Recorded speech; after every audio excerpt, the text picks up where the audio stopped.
दर्शयन् स्वस्य सौभाग्यं स्वीयानां भक्तिवर्त्म च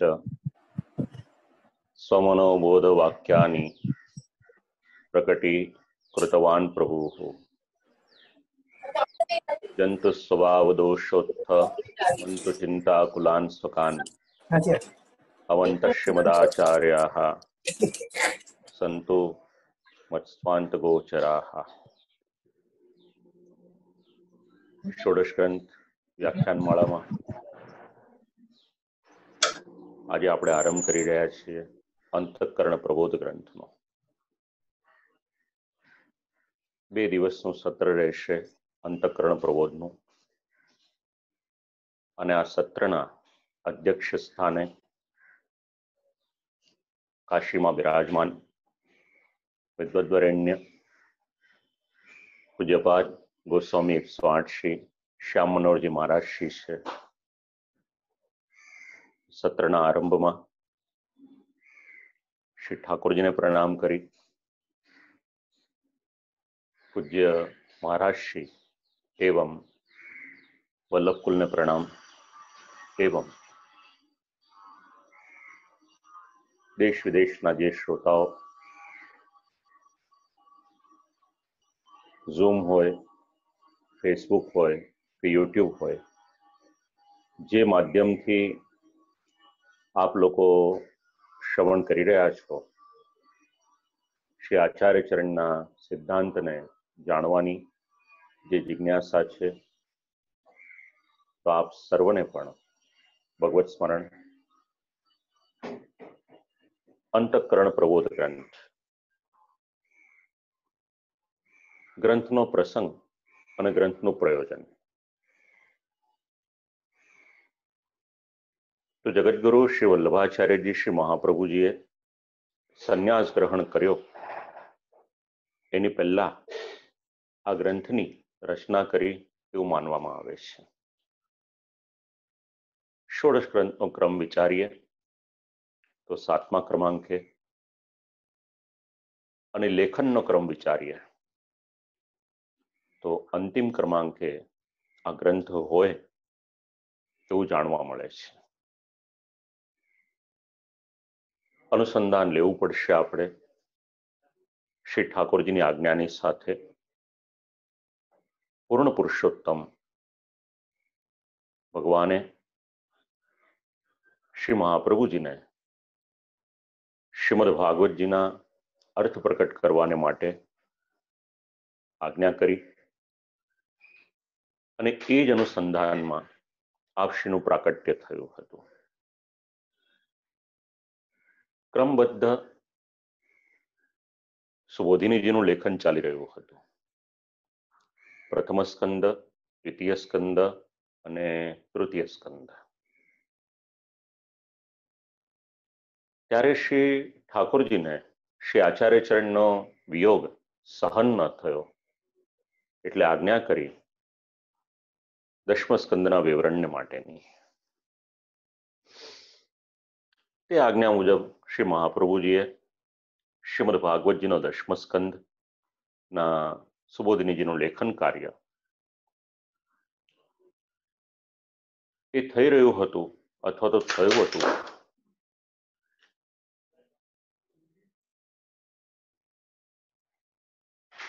અને એ સમયે શ્રી ઠાકોરજીએ પુનઃ આજ્ઞા કરી, ત્રીજી આજ્ઞા કરી કે મારી પાસે આપ પધારો. શ્રી આચાર્ય ચરણે વિચાર્યું શ્રીમદ ભાગવતજીનું વિવરણ બાકી છે, તેથી 2 વખત આજ્ઞાનું ઉલ્લંઘન તો કર્યું, પણ ભગવાને ત્રીજી વખત આજ્ઞા કરી અને તેના અનુસંધાનમાં શ્રી આચાર્ય ચરણે વિચાર કર્યો કે આગળની જે 2 આજ્ઞા છે એનું તો ઉલ્લંઘન કર્યું. પછી વિચાર્યું કે એનું કારણ શું હોઈ શકે, એટલે એનું કારણ વિચારતા એવું ધ્યાન આવ્યું કે અમારું અંતઃકરણ એ જ એનું કારણ છે, અને પોતાના અંતઃકરણને બોધ આપવાને માટે જે ગ્રંથ પ્રકટ કર્યો એનું નામ છે અંતઃકરણ પ્રબોધ. જેવી રીતે શ્રી આચાર્ય ચરણ પોતાના અંતઃકરણને બોધ આપી રહ્યા છે. એવી જ રીતે પુષ્ટિ સૃષ્ટિ પણ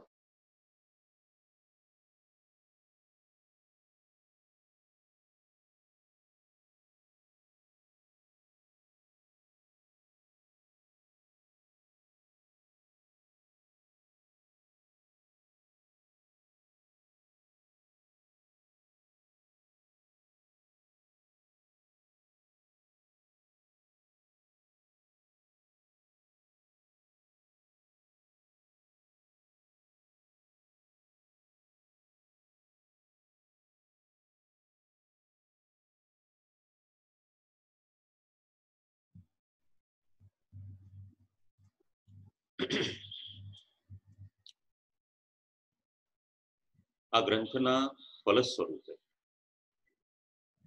સ્વમાર્ગીય સેવકોને પણ પોતપોતાના અધિકાર મુજબ ભક્તિ માર્ગીય ફલ એનું પણ અનુસંધાન એમાં લેવામાં આવે છે. અંદાજે 1557 સંવત એ સમયે આ ગ્રંથનું લેખન કાર્ય થયું અથવા તો રચના થઈ એવો પણ ઉલ્લેખ મળે છે. શ્લોકની સંખ્યા 10.5 છે અને 10.5 શ્લોકો પર 5 ટીકા મળે છે. એમાં શ્રી ગોકુલનાથજી, શ્રી રઘુનાથજી, શ્રી હરિરાયજી, શ્રી બ્રજરાયજી અને શ્રી પુરુષોત્તમજી આ ગ્રંથનો અર્થ આપણને સમજાવે છે. જેટલું પણ શક્ય હશે પ્રભુ કૃપાથી વિચારી રાખ્યું છે. 5 ટીકામાંથી જ્યાં જ્યાં શ્રી આચાર્ય ચરણજી જે પ્રેરણા કરશે એ ટીકાનું આપણે અનુસંધાન લઈશું. અલગ અલગ ટીકાકારોનું અલગ અલગ મંતવ્ય આપણને વિચારવા હોય તો ગ્રંથના સંદર્ભમાં પણ અલગ અલગ આપણને મંતવ્ય મળે છે. એક મત એવો મળે છે કે શ્રી આચાર્ય ચરણે પોતાના મનને બોધ કરવાને માટે આ વચનો કહ્યા છે.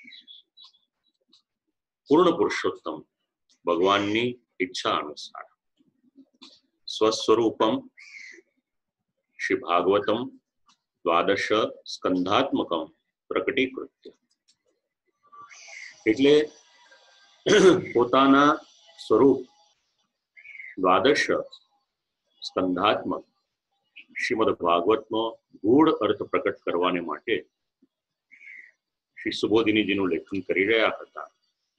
જે પ્રસંગ આપણે હમણાં શ્રવણ કર્યો એમાં 3જા સ્કંદનું લેખન અને ત્યારે જે વિયોગ થયો એના અનુસંધાનમાં જે આજ્ઞા કરી આ એક મત મળે છે.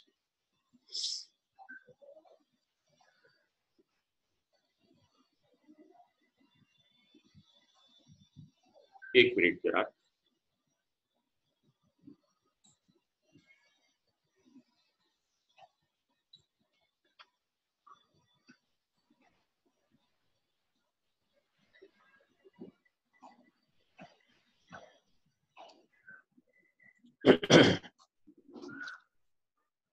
અને 10મા સ્કંદની વિવૃત્તિ એ સમાપ્ત થઈ અને ત્યારે ભગવદ આજ્ઞા થઈ એના અનુસંધાનમાં અંતઃકરણ મધવાક્યમ આ એક અનુસંધાન મળે.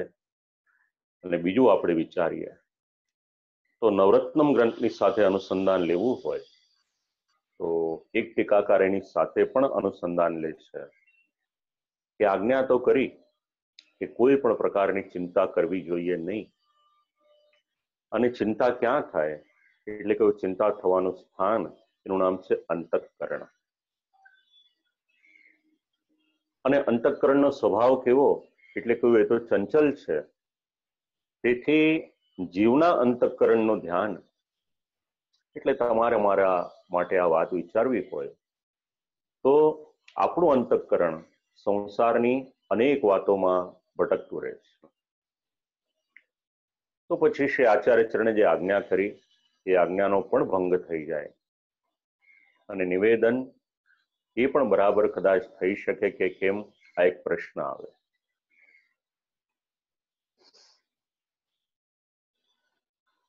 એનું અનુસંધાન અહીંયા આગળ લેવામાં આવે છે અને 10.5 શ્લોક, એ 10.5 શ્લોકનું અનુસંધાન 11 ઇન્દ્રિયોની સાથે કર્યું છે.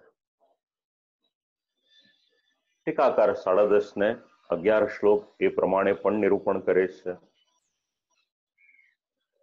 હવે 11 ઇન્દ્રિયો એની સાથે પણ એનો સંબંધ લીધો. તો એક મત એવો પણ મળે છે કે શ્રી આચાર્ય ચરણ પોતાના અંતઃકરણને બોધ આપવાને બહાને જે પુષ્ટિ સૃષ્ટિ છે, એ સેવકો છે, એમના માટે આ ગ્રંથ કહી રહ્યા છે, આજ્ઞા કરી રહ્યા છે, એ પણ અનુસંધાન મળે છે. એટલે અનેક રીતે આ વાતને આપણે વિચારી શકાય એમ છે. ભગવત સેવાની સાથે પણ એનો સંબંધ શ્રી પુરુષોત્તમજી લઈ રહ્યા છે. સ્યાનામ ભક્તાનામ એવ યદંતઃકરણમ, એ અનુસંધાન પણ શ્રી પુરુષોત્તમજી લઈ રહ્યા છે. અને એમાં દરેક ટીકાકારનો મત એનો પણ ઉલ્લેખ કરવામાં આવ્યો. સરળ ભાષામાં આપણે વિચારી લઈએ કે એવા શું માંગે છે. તો શ્રી આચાર્ય ચરણ નવરત્ન ગ્રંથમાં સમર્પણ કરેલા જીવે ચિંતા ન કરવી, આવી એક આજ્ઞા કરી. બીજી આજ્ઞા કરી કે નિવેદનનું સ્મરણ રાખજો. ત્રીજી આજ્ઞા કરી અષ્ટાક્ષર મંત્ર એનું અનુસંધાન રાખજો. પરંતુ તમારું ને મારું અંતઃકરણ કેવું છે, સ્વતઃ એને કોઈક ને કોઈક પ્રકારની ચિંતા થઈ રાખે, તો અલૌકિકની ચિંતા જ્યારે થતી હોય, ક્યારેક એવું પણ થાય કે ભગવાન નારાજ તો નહીં થઈ જાય ને, આપણું નિવેદન છે એ નિરર્થક તો નહીં થાય ને. અને ત્યારે શ્રી આચાર્ય ચરણ આ ગ્રંથથી આપશ્રી ભલે પોતાનું સમાધાન કરતા હોય, ટીકાકારનો મત આપણે લઈએ તો પુષ્ટિ સૃષ્ટિનું પણ સમાધાન થઈ રહ્યું છે. એટલે આપણા અંતઃકરણના દોષો હશે તો એ પણ અવશ્ય દૂર થશે જ, એમાં શંકાને સ્થાન નથી. પ્રથમ શ્લોક અંતઃકરણ મધુવાક્યમ સાવધાનતયા શૃણુ, કૃષ્ણાત પરમ નાસ્તિ દૈવમ વસ્તુતો દોષવર્જિતમ. પહેલો શબ્દ છે અંતઃકરણ અને આગળ લખ્યું છે મધુવાક્યમ. તો અંતઃકરણ શબ્દથી આ ગ્રંથનો આરંભ કરવાનું કારણ શું છે? તો બોધ કરવો હોય તો આપણા શરીરમાં તો અનેક ઇન્દ્રિયો છે, તો એને બદલે કેવળ અંતઃકરણને બોધ કરીને લાભ શું? તેનું કારણ આપ્યું કે જેટલી આપણી ઇન્દ્રિયો છે એની ઉપર અગર કોઈક રહેલું છે તો અંતઃકરણ રહેલું છે. અને એને સમજાવવાને માટે એક નાનું એવું દ્રષ્ટાંત આપી દીધું કે જેવી રીતે એક રાજા હોય,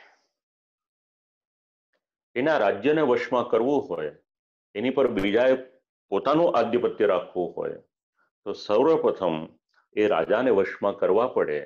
એવી જ રીતે જો રાજા વશમાં થઈ જાય તો આખું રાજ્ય જ વશમાં થઈ જાય.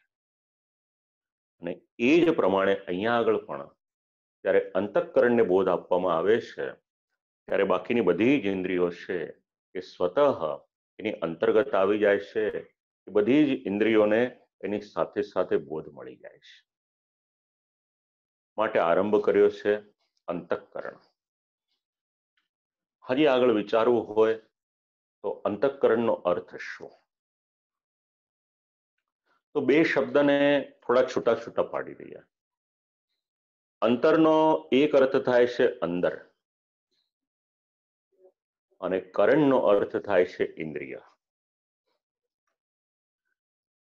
તો આંતરિક ઇન્દ્રિયો એનું અનુસંધાન પણ લઈ શકાય આમાં. તો શાસ્ત્ર 4 શબ્દ આપે છે: મન, બુદ્ધિ, ચિત્ત અને અહંકાર. એનું અનુસંધાન અંદરની ઇન્દ્રિયોની સાથે પણ લેવામાં આવે છે. તો વિચાર, નિશ્ચય, સ્મરણ, સુખ, દુઃખ આ બધા જ નો અનુભવ કરનાર એ અંતઃકરણ, એની સાથે પણ એનું અનુસંધાન લેવામાં આવે છે. તો વિચાર કે સંશય આ કોણ કરે? એટલે કહ્યું કે કરનાર અગર કોઈક છે તો મનુષ્યનું મન છે. આ એક વાત. અંગ્રેજી ભાષામાં માઇન્ડ શબ્દ મળે આપણને, પણ અહીંયા આગળ અંતઃકરણ અંતર્ગત 4 શબ્દ વિચાર્યા છે. તો કોઈ વિચાર કરે કે સંશય કરે, આ કાર્ય કોનું? એટલે કે મનનું કાર્ય. પછી એની પર નિશ્ચય એટલે નિર્ણય કોણ કરે? ડિસિઝન પાવર કોની પાસે છે? વિવેક, આ શબ્દ ક્યાં જોડાયેલો? એટલે ત્યાં શબ્દ આપ્યો છે બુદ્ધિ. પછી બુદ્ધિના પાછા અલગ અલગ પ્રકાર છે, સદબુદ્ધિ, દુર્બુદ્ધિ વગેરે. તો બીજો શબ્દ છે બુદ્ધિ. ત્રીજો શબ્દ છે અહંકાર. સૃષ્ટિના પદાર્થો સાથે પોતાનો સંબંધ દેખાડનાર અગર કોઈક છે તો અહંકાર છે. અને ચોથો શબ્દ છે ચિત્ત. જે વિગતો હોય એનું સ્મરણ અગર ક્યાંક રહે તો એકમત જે મળે છે મન, બુદ્ધિ, ચિત્ત અને અહંકારને માટેનો, આ રીતે પણ આ 4 શબ્દને આપણે વિચારી શકાય. હવે આપણા શરીરમાં આ બધાનું સ્થાન ક્યાં? શાસ્ત્રમાં અનેક મતાંતર મળે, પણ એક મત એવો પણ છે કે મનનું સ્થાન એ મનુષ્યની ભ્રમરની વચ્ચે રહેલું છે. બીજી વાત, ચિત્તનું સ્થાન એ મનની ઉપર રહેલું છે. એની ઉપર અહંકાર રહેલો છે અને એની ઉપર બુદ્ધિનું સ્થાન, આવો પણ એક મત મળે છે. તો આમ અલગ અલગ સ્થાનમાં રહેલું આપણું અંતઃકરણ, સંશય, નિશ્ચય, અભિમાન, સ્મરણ, આ બધા શબ્દની સાથે પણ વિચારવું હોય તો પણ વિચારી શકાય. અને સાથે સાથે આ ચારેયના દેવતા અલગ અલગ. મનના દેવ કોણ? એટલે કે મનના દેવ છે એનું નામ છે ચંદ્રમા. બુદ્ધિના દેવ બ્રહ્માજી, અહંકારના દેવ મહાદેવજી છે અને ચિત્તના દેવ ભગવાન વિષ્ણુને, આવો પણ એક મત મળે. તો પહેલો શબ્દ છે અંતઃકરણ અને બીજો શબ્દ છે મદવાક્યમ. મદવાક્યમ એટલે શ્રી મહાપ્રભુજી આ ગ્રંથમાં જે વાક્યો કહી રહ્યા છે, જે આજ્ઞા આપી રહ્યા છે, એ વાક્યોનો સીધે સીધો સંબંધ શ્રી મહાપ્રભુજીની સાથે છે. અને આ સમસ્ત વાક્યો શ્રી આચાર્ય ચરણના નિર્દોષ ભગવત ભાવના બોધક છે, એ રીતે સમજાવવામાં આવ્યું છે. 2 પ્રકારે પશ્ચાતાપ થયો. એક, પ્રભુમાં કંઈક દોષ દર્શન થયું એ રીતનો, અને બીજું, પોતાનામાં કોઈક દોષ થયો અને એ દોષને કારણે ભગવદ આજ્ઞા પાલન કરવાનો જે પોતાનો સ્વધર્મ હતો એ સ્વધર્મ છોડી દીધો. આ અત્યારે વિચાર કર્યો મદવાક્યમ, એના દ્વારા. એની આગળનું પદ સાવધાન તયા શૃણો. બોલનાર જે વિષય કહેવાને માટેની ઈચ્છા કરે છે એ વિષયને વાસ્તવિક અર્થઘટનની સાથે શ્રવણ કરવાનું. આ એક બહુ મોટી કળા છે. કોઈની વાત શાંતિથી સાંભળવી એ પણ એક બહુ મોટી કળા છે. વિચાર કરીશું આપણે. આના માટેના 2 ગ્રંથ આપણને મળે છે ષોડશ ગ્રંથ અંતર્ગત જ. શ્રી ગોકુલનાથજી આજ્ઞા કરે છે. શ્રીમદ ભાગવતજીના વેણુનાદનું અનુસંધાન લેવામાં આવ્યું. ષોડશ ગ્રંથના અનેક ટીકાકારોએ એનું અનુસંધાન લીધું છે. ગોપીજનો ભગવાનની પાસે પધાર્યા છે અને ભગવાને આજ્ઞા કરી કે તમે પાછા જાઓ. ભગવાનની આજ્ઞા સર્વોપરી હોવા છતાં પણ ગોપીજનો વિચાર કરે કે આ આજ્ઞા ભગવાનની પ્રાપ્તિમાં વિઘ્ન કરાવનાર છે, માટે ભગવાનની આજ્ઞા ગોપીજનોએ માની ન હતી. જ્યારે સમજણ નથી પડતી ત્યારે આ બધું વાંચીને બહુ આશ્ચર્ય થતું હતું કે જો ગોપીજનો શ્રીમદ ભાગવતમાં ઉત્તમ પાત્રોમાં એમની ગણતરી થતી હોય તો પછી તામસ પ્રકરણમાં એમને શા માટે ગણવામાં આવ્યા? પણ પછી જ્યારે વિદ્વાનોને પૂછ્યું ત્યારે એમણે સમજાવ્યું કે આને તામસ પ્રકરણ શેના માટે? કારણ કે બધું જ વાંચવાથી સમજાતું નથી. તો એના ગૂઢ ભાવો જ્યારે સમજાય ત્યારે સમજણ પડી કે આ કક્ષામાં એમને શેના માટે મૂકેલા છે. તો શ્રી આચાર્યચરણ વિચાર કરે છે કે ભગવાને મને જે આજ્ઞા કરી એ તો ભગવાનની સાથે સંયોગ કરાવનારની હતી, ફળ સાધક આજ્ઞા હતી. મને તો ભગવાનની પ્રાપ્તિ થાત, તો ભાગવતની વિવૃત્તિ અહીંયા આગળ કરવા રહીશ તો ભગવાનનો વિયોગ સહન કરવો પડશે. તો આ આજ્ઞા તો મને સહાયક હતી, એ પણ મેં ન માની. એટલે શ્રી આચાર્યચરણ પોતાના અંતઃકરણને પણ આજ્ઞા કરી રહ્યા છે કે હું જે કહું છું એ સાવધાનીપૂર્વક શ્રવણ કર. આપણે ઘણાની સાથે ઘણી વાત કરીએ છીએ, પણ ક્યારેક અંતઃકરણની સાથે પણ વાત કરવા જેવી છે. શ્રીમદ ભાગવતમાં સુદામાજી જ્યારે ભગવાનની પાસેથી પાછા પધારે છે ત્યારે એમની આત્મા અને બુદ્ધિનો સંવાદ છે. હવે બુદ્ધિ કેટલા તર્ક વિતર્ક કરે છે અને આત્મા એમને કેવો જવાબ આપે છે. કંઈક ભગવાનની કૃપા હશે કે આ ષોડશકંદનું આયોજન થયું તો આપણે પણ અંતઃકરણ શબ્દ પરથી આપણા શરીરમાં રહેલા આ બધાનો કંઈક પરિચય મેળવી શકીએ છીએ. સાવધાનતયા શૃણો, ખૂબ જ એલર્ટ થઈને શ્રવણ કરો. અને પછી આજ્ઞા કરી કૃષ્ણાત પરમ નાસ્તિ દૈવમ. ષોડશકંદના એટલા સુંદર કેટલાક સૂત્રો એવા છે કે આપણને ક્યારેક થાય કે આ કાયમને માટે આપણે કંઠસ્થ કરી રાખવા જેવા છે, નહીતર પછી એનો પ્રિન્ટ આઉટ લઈને આપણા ઘરે આપણે લગાડી રાખવાનું. એમાંનું એક સૂત્ર આપણને મળ્યા. સર્વોપરિતા કોની છે? તો પૂર્ણ પુરુષોત્તમ ભગવાન શ્રી કૃષ્ણ સર્વોચ્ચ સ્થાને બિરાજમાન છે. સાંપ્રત સમયમાં ભગવાનને માટે, ધર્મને માટે અનેક લોકોના મનમાં અનેક પ્રકારના સંશય હોય, અને ત્યારે આવું કોઈક વાક્ય યાદ આવે તો સહાયક થઈ શકે.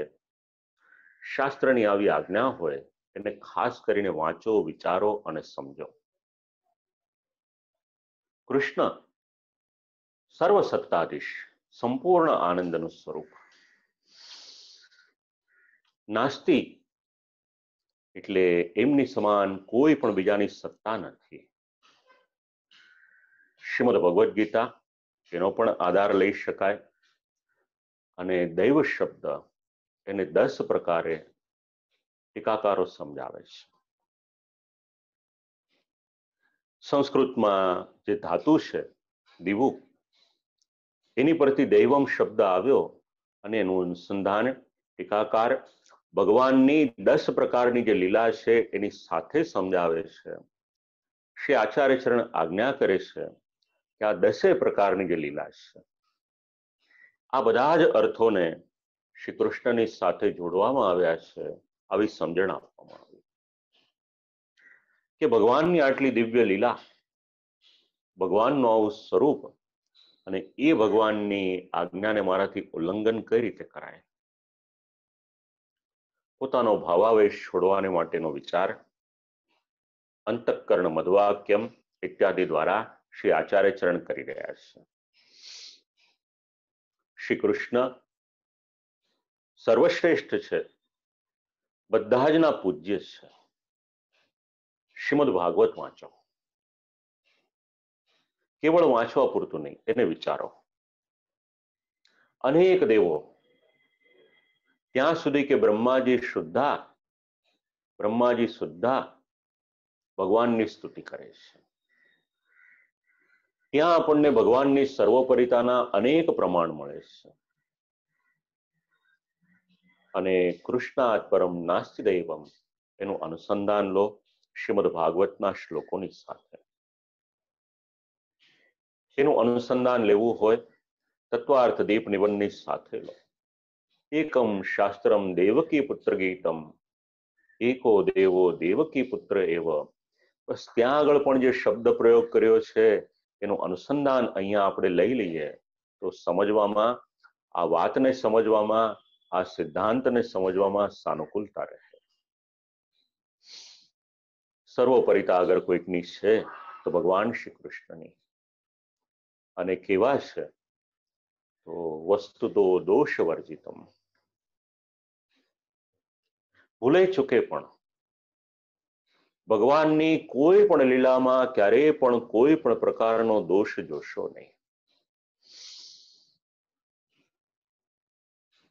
મનુષ્યમાં દોષ હોઈ શકે, જેમને ભગવાનમાં દોષ દેખાતો હોય તો સમજવાનું કે શાસ્ત્રમાં હજી સુધી આગળ ગતિ થઈ નથી. શાસ્ત્ર એમને નથી સમજાતું. અગાધ પરિશ્રમ તો જોઈએ જ, પણ સાથે સાથે જે ગ્રંથો સમજાવે છે એમાં એવી આજ્ઞા કરી છે, એમાં ગુરુકૃપા અને ભગવત કૃપા આ બંને જ્યાં સુધી ભેગી ન થાય ત્યાં સુધી શાસ્ત્રનું જ્ઞાન પચવવું ખૂબ અઘરું છે. શબ્દાર્થ સમજી લેવો કદાચ સરળ હશે અને એમાં પણ જો મેમરી પાવર હોય તો બધું યાદ પણ રહી જાય, પણ એ શાસ્ત્રને હૃદયારૂઢ કરવા માટે તો ગુરુકૃપા અને ભગવત કૃપા આ બંને આવશ્યક છે. અને જો સ્વમાર્ગીય શાસ્ત્ર આપણે સમજવું હોય, કેવળ વાંચીએ કે વિચારીએ એટલું જ પર્યાપ્ત નથી, એને જીવનમાં ઉતારવું હોય તો વાક્પતિની કૃપા આપણી સર્વની પર હોવી એ ખૂબ જરૂરી છે. ભગવાન કોઈ પણ પ્રકારના દોષ વગરના છે. નહીતર તો શ્રી મહાપ્રભુજીને એવો વિચાર ના આવ્યો હોત કે બ્રહ્મ નિર્દોષ છે અને જીવ સદોષ છે, તો આ નિર્દોષ અને સદોષનો સંબંધ કઈ રીતે કરાવવું, અહીંયા આગળ અનુસંધાન લેવું હોય તો લઈ શકાય. વસ્તુ તો દોષ વર્જિતમ. અને આ માર્ગનું ફળ શ્રી કૃષ્ણ જ નિર્દોષ છે, એમાં કોઈ પણ પ્રકારનો દોષ નથી. તો જીવ જો ભગવાનમાં દોષ લગાવે તો પણ ભગવાનમાં કોઈ પણ પ્રકારના દોષ લાગી શકતા નથી. એટલા જ માટે શ્રી આચાર્ય ચરણ આજ્ઞા કરે છે કે ભગવાન શ્રી કૃષ્ણ કેવા તો દોષ વર્જિતમ, સમસ્ત દોષોથી રહિત. તો પ્રથમ શ્લોકમાં આ વાત સમજાવી. અંતઃકરણ મધ્વાક્યમ સાવધાનતયા શૃણુ કૃષ્ણાત પરમ નાસ્તિ દૈવમ વસ્તુતો દોષ વર્જિતમ. આ પ્રથમ શ્લોક. હવે બીજો શ્લોક. તો આગળ શ્રી આચાર્ય ચરણ એક વખત જીવનો સંબંધ ભગવાનની સાથે થઈ ગયો તો પછી ક્યારેય પણ એની અવગતિ થતી નથી એવો દ્રઢ વિશ્વાસ શ્રી આચાર્ય ચરણ પ્રકટ કરે છે અને એમાં દ્રષ્ટાંત પણ આપે છે. ષોડશ ગ્રંથના કેટલાક ગ્રંથોમાં શ્રી મહાપ્રભુજી ક્યાંક ક્યાંક સિદ્ધાંતને સમજાવવાને માટે કોઈ દ્રષ્ટાંત આપે છે. જેવી રીતે સિદ્ધાંત મુક્તાવલીમાં ગંગાજીનું દ્રષ્ટાંત આપી અને 3 શબ્દો આપણને સમજાવ્યા: આધિભૌતિક, આધ્યાત્મિક અને આધિદૈવિક. અહીંયા આગળ પણ જે જીવ ભગવાનની સાથે જોડાય છે એની અવગતિ થતી નથી એ સિદ્ધાંતને સમજાવવાને માટે દ્રષ્ટાંત આપે છે. બીજા શ્લોકમાં એનું નિરૂપણ છે. ચાંડાલી છેદ રાજપત્ની જાતા રાજ્ઞા ચ માનિતા કદાચિત અપમાનેપી મૂલતઃ કા ક્ષત્રિય ભવેત. કોઈ ચાંડાલ કન્યા હોય, એ રાજપત્ની થઈ જાય, રાજાની માનીતી પણ થઈ ગઈ અને પછી કોઈક સમયે રાજાએ એને અપમાનિત કરી છતાં પણ એની મૂળ સ્થિતિમાં તો કોઈ પણ પ્રકારની હાનિ થતી નથી. આ વાત આ શ્લોકમાં સમજાવે છે. તો શ્રી આચાર્યચરણ વિચાર કરે કે ભગવાનની આજ્ઞાનું ઉલ્લંઘન કર્યું એનો અપરાધ તો થયો, એનો સંબંધ ફલદાનની સાથે કરે છે. હવે શ્રીમદ ભાગવતજીની ટીકા પૂર્ણ ન કરે તો પણ મુશ્કેલી છે, કારણ કે ભગવત પ્રાપ્તિમાં વિલંબ થાય આ એક બાજુ છે, અને બીજી તરફ જે પ્રયોજનથી ભૂતલ પર પધાર્યા છે એ વાત છે. આમ કરતા કરતા પછી વિચાર કર્યો કે ભગવાનની બે આજ્ઞા ન માની ત્રીજી આજ્ઞા માનવી પડશે, માટે જેટલું શ્રીમદ ભાગવતનું લેખન કાર્ય સુબોધિનીજીનું થયું એટલું પર્યાપ્ત છે, હવે મારે જવું જોઈએ આવો વિચાર કરી રહ્યા છે. અને એ નિર્ણય લે એના અનુસંધાનમાં આ એક સિદ્ધાંત સમજાવ્યો, ચાંડાલી છે રાજપત્ની જાતા રાજ્ઞા ચ માનિતા. એક ચાંડાલ કન્યા, ચાંડાલ જાતિની સ્ત્રી, કંઈક કુદરતનું કરવું અથવા તો રાજાની કૃપાને કારણે અથવા તો ભગવદ ઈચ્છાથી રાજાની સાથે મેળાપ થયો અને રાજાએ એની પર વધારે કૃપા વર્ષાવી અને એને પોતાની પત્ની બનાવી. એનાથી આગળ રાજા વધ્યા, બાકીની બધી પત્નીઓ હતી એની કરતા પણ આને વધારે માન અને પદ આપ્યું. કોઈક સામાન્ય અવસ્થામાં જેની ગણતરી પણ ન થાય ત્યાંથી લઈ અને રાજરાણીના પદ સુધી આ સ્ત્રી પહોંચી ગઈ છે. હવે ન કરે નારાયણ અને કોઈક દિવસ એનાથી કોઈક ભૂલ થઈ, કોઈ અપરાધ કરે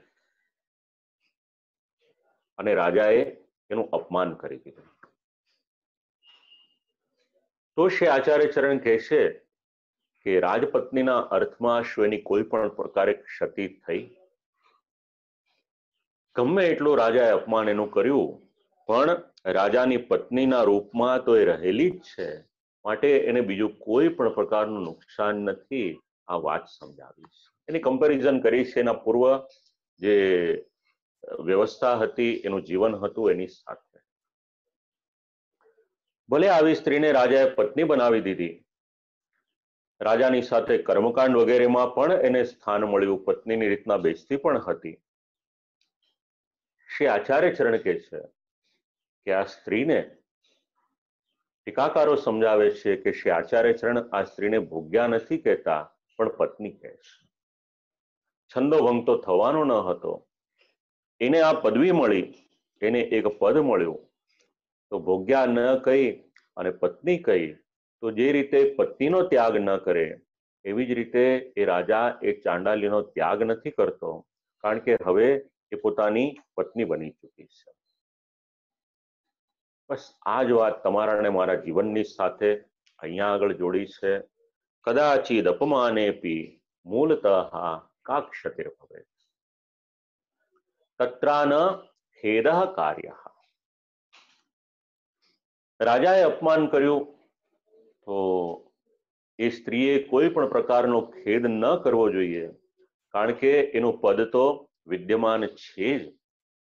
તો એકવાર આપણે પણ શ્રી ઠાકોરજીના શ્રી ચરણમાં સમર્પણ કરી દીધું, આપણું બધું જ શ્રી ઠાકોરજીને છોડી દીધું, તો પછી આપણે પણ મનમાં ભગવાન આપણો ત્યાગ કરી દેશે આવી રીતનો કોઈ પણ પ્રકારનો ભય રાખવો ન જોઈએ. આ સિદ્ધાંત છે. તો હવે લૌકિકમાં જો એક રાજા પોતાની સ્ત્રીનું આવી રીતે ધ્યાન રાખે, તો આપણા તો અલૌકિકની સાથે સંબંધ બંધાયા છે, તો ભગવાન આપણો ત્યાગ કરશે આવી ચિંતા ન કરવી જોઈએ. અને એમાં શ્રી આચાર્યચરણ આજ્ઞા કરે છે કે હે મારા અંતઃકરણ, તો સર્વથા અંગીકારને યોગ્ય છે.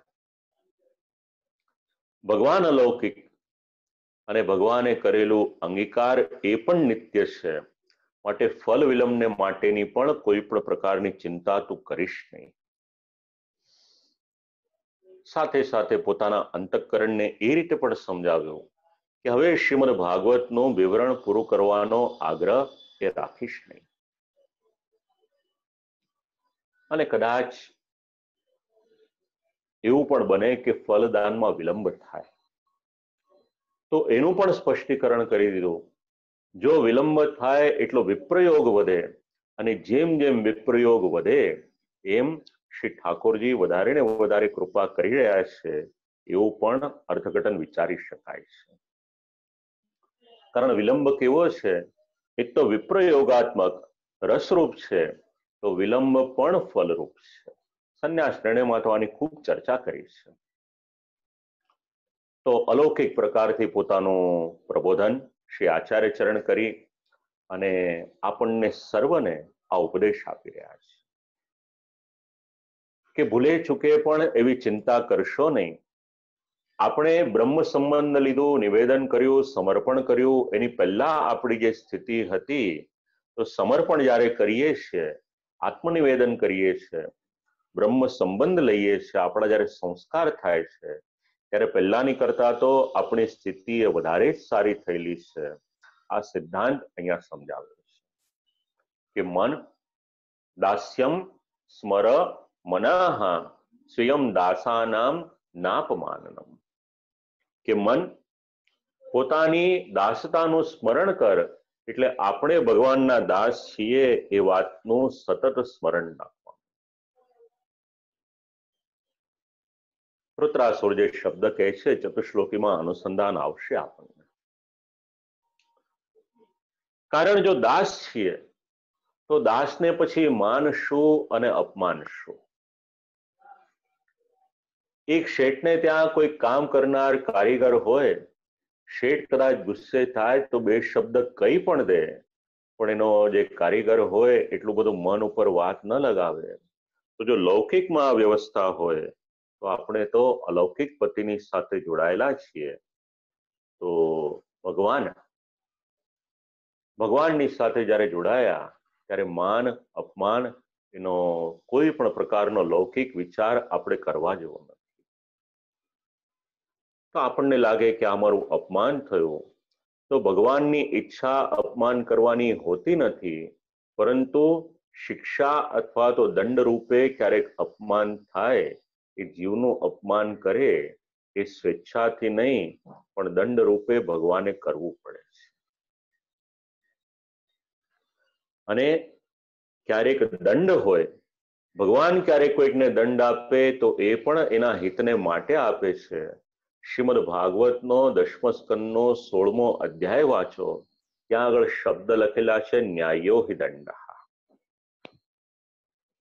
ભગવાન અન્યાયપૂર્વક ક્યારેય પણ કોઈ પણ પ્રકારનો દંડ કરતા નથી. આ શ્લોક વિશે બીજું પણ એક ચિંતન મળે છે કે જીવ કેવો છે? સંસ્કાર અને સેવાથી વિમુખ છે. નિત્ય પોતાની ઉદ્વિગ્ન સ્થિતિમાં જ રહેવા વાળો છે, અને સંસ્કાર વિનાનો સંસાર સદા સાર વિનાનો જ લાગે. તો આવો જીવાત્મા જો બ્રહ્મ સંબંધ એનો થાય, ભગવાનનો અંગીકૃત બને એ જીવ, તો કોઈ પણ દોષ કે અપરાધ હોય તો એની જીવ તરીકેની જે કક્ષા છે એની કરતા તો એક સામાન્ય કક્ષામાંથી ઉપરની કક્ષામાં જ પહોંચે છે. એ પદભ્રષ્ટ નથી થતો, કારણ કે ભગવાને એનો અંગીકાર કર્યો છે. બીજા શ્લોકમાં આ સમજણ આપી કે ભગવાનની સાથે સંબંધ બંધાયો છે, ચાંડાલીનું ઉદાહરણ આપીને કે ચિંતા કરશો નહીં. એ જ વાતને આગળ સમજાવે છે ત્રીજા શ્લોકમાં, સમર્પણાદહમ પૂર્વમુત્તમ કિમ સદા સ્થિતા કામમાં ધવતા ભાવ્યા પશ્ચાતાપો યતો ભવેત. કે સમર્પણ કર્યું એની પહેલા શું હંમેશા આ રીતનો જ હતો? તો સમર્પિત છું. તમારી અધમતા થવાની હતી કે અધમતાથી હું પશ્ચાતાપ કરું? કોઈ પણ આપણી બરાબરી વાળી વ્યક્તિ આપણા અભિમાનને નષ્ટ કરે તો આપણને પશ્ચાતાપ થાય. સમર્પણાદહમ પૂર્વમ ઉત્તમ કિમ સદા સ્થિતા, આ વાત સમજાવે છે. પણ જો સેવકના હિતનો વિચાર કરવામાં આવે તો પ્રભુ પોતાના સેવકના મનનો નાશ કરે તો એ સેવક એ પશ્ચાતાપ કરતો નથી. મનુષ્યના જીવનમાં સ્વમાનનું ખૂબ મહત્વ છે.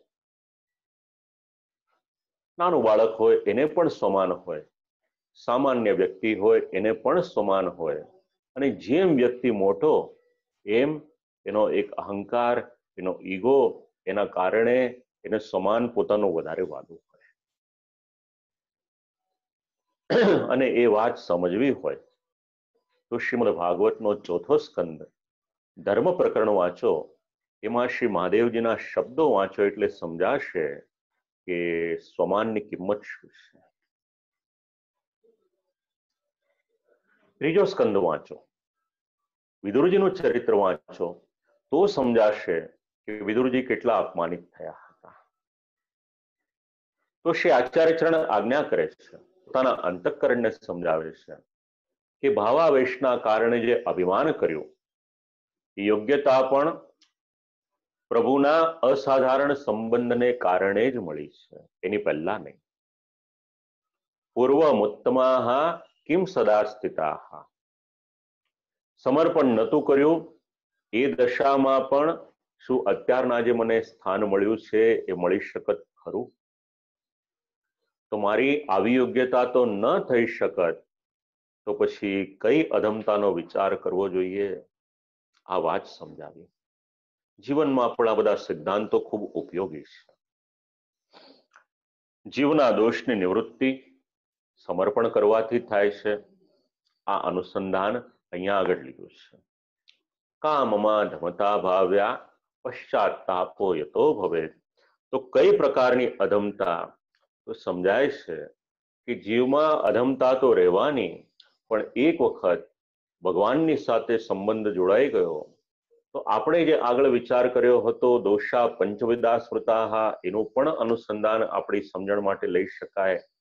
અને અહીંયા આગળ જો ટીકાકારનો મત વિચારીએ તો કોઈ પણ પ્રકારના પશ્ચાતાપનો કોઈ પણ હેતુ છે જ નહીં. એટલે કોઈ પણ રીતે પશ્ચાતાપ ન કરવો જોઈએ, કારણ કે પહેલા આપણે જે હતા એની કરતા સમર્પણ થયું, ત્યારબાદ આપણે વધારે સારી સ્થિતિમાં જ રહેલા છીએ. તો પશ્ચાતાપ છોડી દેવો જોઈએ, આ વાત સમજાવી. પણ મનમાં પાછો વિચાર આવે કે ફલદાનમાં ઘણો બધો વિલંબ થઈ જશે તો શું કરવું જોઈએ? શ્રી આચાર્યચરણ પોતાના અંતઃકરણની સાથે વાત કરે છે કે જો પ્રભુની આજ્ઞા નહીં માનું ને ફલદાનમાં વિલંબ થશે તો શું કરવાનું? તો સંદિગ્ધ અંતઃકરણ એને આગળના શ્લોકમાં ભગવાનનો સ્વભાવ કેવો છે એ વાત સમજાવે છે. આપણે બધાએ બ્રહ્મ સંબંધ લીધેલ છે, આપણા બધાનો સંસ્કાર થયેલો છે. તો ખૂબ મહત્વના આ બધા શ્લોકો છે. ભગવાન કેવા છે એટલે શ્રી આચાર્યચરણ પોતાના અંતઃકરણને બોધ કરતા કરતા સમજાવે છે. સત્ય સંકલ્પતો વિષ્ણુર નાન્યથાતુ કરિષ્યતિ આજ્ઞેવ કાર્યા સતતમ સ્વામિદ્રોહોન્યથા ભવેત. ખૂબ સુંદર સિદ્ધાંતો છે આ શ્લોકમાં. ભગવાન કેવા એટલે પરિચય આપ્યો સત્ય સંકલ્પ વાળા. બીજું કશું નહીં કરે તમારી ને મારી સાથે. સેવક તરીકે આપણું કર્તવ્ય શું? તો ભગવાનની આજ્ઞા માનવાની. અને આજ્ઞા ન માનીએ તો શું થાય? એટલે કહ્યું સ્વામીનો અપરાધ થાય. આ સિદ્ધાંત આ શ્લોક સમજાવે છે. સત્ય સંકલ્પતો વિષ્ણુ નાન્યથાતુ કરિષ્યતિ. તો સંકલ્પ એટલે શું? તો દ્રઢ વિચાર, નિશ્ચય અથવા તો વિચારણા, એનું નામ છે સંકલ્પ.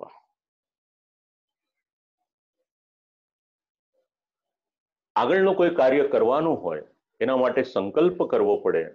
જેવી રીતે વૈદિક કાર્ય આપણે કરીએ એમાં કાર્ય કરાવનાર બ્રાહ્મણ હોય આપણી પાસે સંકલ્પ કરાવે, તો ભગવાન કેવા છે તો અને ભગવાનનો સંકલ્પ કેવો છે? એટલે કહ્યું કે મનુષ્ય તો સંકલ્પ કરે પછી પણ ઘણા બધા વિકલ્પ વિચારે. તમારું ને મારું મન એ બહુ દગાખોર છે. પણ ભગવાન એક વખત સંકલ્પ કરે પછી એમાં કોઈ પણ પ્રકારનો ભેદ થતો નથી, કારણ કે ભગવાન કેવા એટલે કયું સત્ય સંકલ્પ.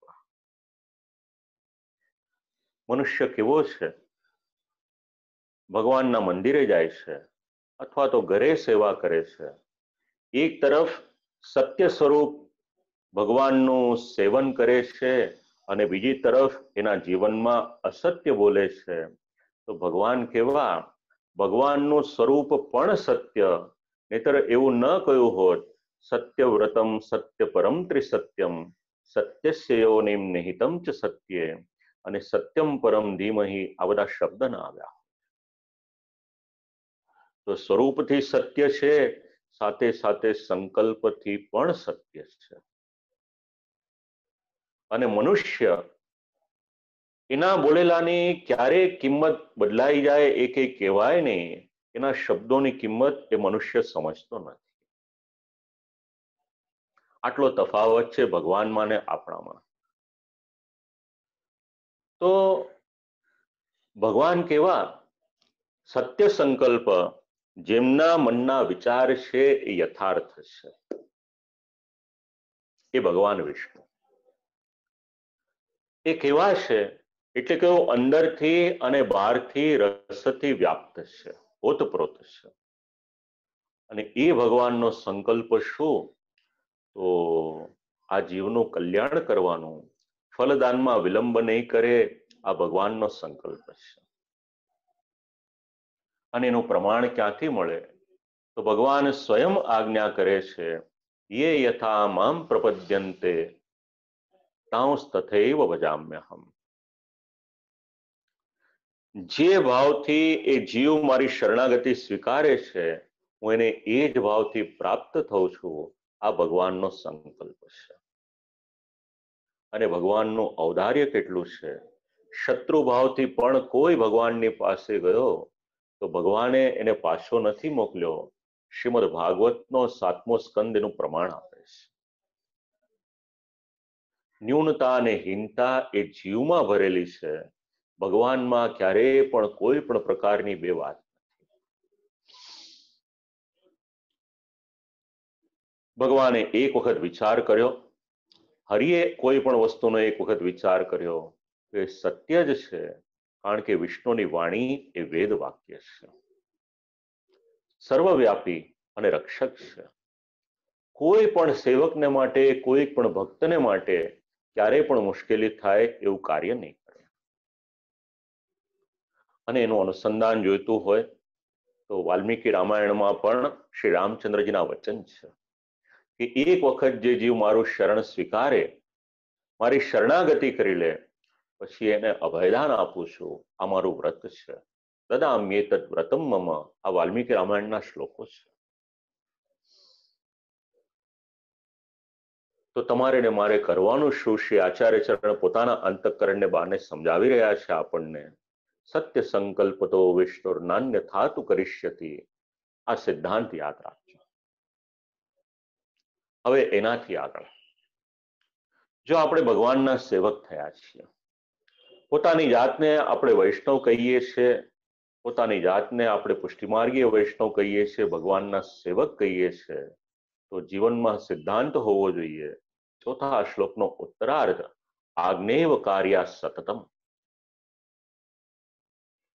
ભગવાનની આજ્ઞા એ સતત આપણે માનવાની, આ સિદ્ધાંત અહીંયા સમજાવ્યો છે. ભગવદ આજ્ઞાનું ઉલ્લંઘન ક્યારે પણ કરશો નહીં. શ્રી આચાર્ય ચરણ પોતાના અંતઃકરણને સમજાવી રહ્યા છે.